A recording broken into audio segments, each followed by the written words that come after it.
പാതയോരത്ത് പൂന്തോട്ടമൊരുക്കി retired സർക്കാർ ജീവനക്കാരായ ദമ്പതികൾ കണ്ണൂർ ജില്ലയിലെ ചെറുപുഴ മുതുമം റോഡിന്റെ കോക്കടവ് ഭാഗത്താണ് retired revenue inspector Chandramangalam Chandrasekharan പിള്ളയും ഭാര്യ തിരുമേനി ഗവൺമെന്റ് ഹയർ സെക്കൻഡറി സ്കൂളിലെ റിട്ടയർഡ് അധ്യാപിക ലീലാമ്മയും ചേർന്ന് പൂന്തോട്ടം ഒരുക്കിയിരിക്കുന്നത്.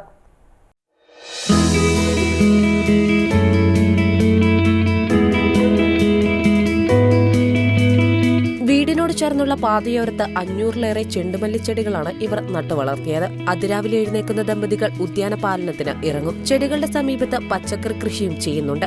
വീട്ടാവശ്യത്തിന് ശേഷം മിച്ചം വരുന്ന പച്ചക്കറികൾ ആവശ്യമുള്ളവർക്ക് നൽകുകയാണ് പതിവ്. പ്രതിഫലം വാങ്ങാതെ പാതയോരത്തെ പൂന്തോട്ടത്തിലും സമീപത്തെ പച്ചക്കറി കൃഷിക്കും ജലസേചനവും പരിപാലനവും ദമ്പതികൾ തന്നെയാണ് ചെയ്യുന്നത്. കൃഷിയൊരു കലയാണ്.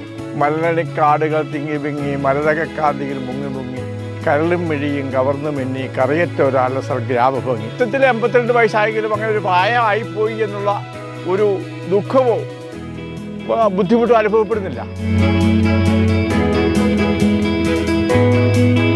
82 വയസ്സിലും റോഡരികിൽ വൃന്ദാവനമൊരുക്കിയ ചന്ദ്രശേഖരൻ പിള്ളയും ലീലാമ്മ ടീച്ചറെയും നിരവധി പേരാണ് അഭിനന്ദനങ്ങൾ അറിയിച്ചത്. കത്തുന്ന വേനലിലും യാത്രക്കാർക്ക് കാഴ്ചയുടെ വസന്തമൊരുക്കുന്ന പൂന്തോട്ടം യാത്രക്കാരുടെ മനം കുളിർക്കുന്നതാണ്. സ്കൂളിൽ പഠിച്ച ചെങ്ങമ്പുഴയുടെ കവിതകളാണ് തനിക്ക് പ്രചോദനമെന്നാണ് ചന്ദ്രശേഖരൻ പിള്ള പറയുന്നത്. കൃഷിയൊരു കലയാണ്. മനോധർമ്മ സമ്പൂർണനും കലാകാരനും സഹൃദയനുമായിരിക്കുന്ന കൃഷിക്കാരൻ. ലോകത്തിലെ ഏറ്റവും വലിയ കലയെന്ന് പറയുന്നത് കൃഷിയാണ്. അത്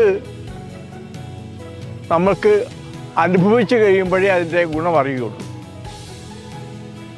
അതിൻ്റെ അടിസ്ഥാനത്തിൽ ഞാൻ എൻ്റെ പഠിച്ചുകൊണ്ടിരുന്ന കാലഘട്ടത്തിൽ ചങ്ങമ്പുഴ കവിതകളും മലനടിക്കാടുകൾ തിങ്ങി വിങ്ങി, മരതകക്കാന്തിയിൽ മുങ്ങി മുങ്ങി, കരളും മിഴിയും കവർന്നു മിന്നി, കറിയറ്റ ഒരാളസർ ഗ്രാമഭംഗി, ഇതൊക്കെ പഠിച്ചിട്ടുണ്ട്.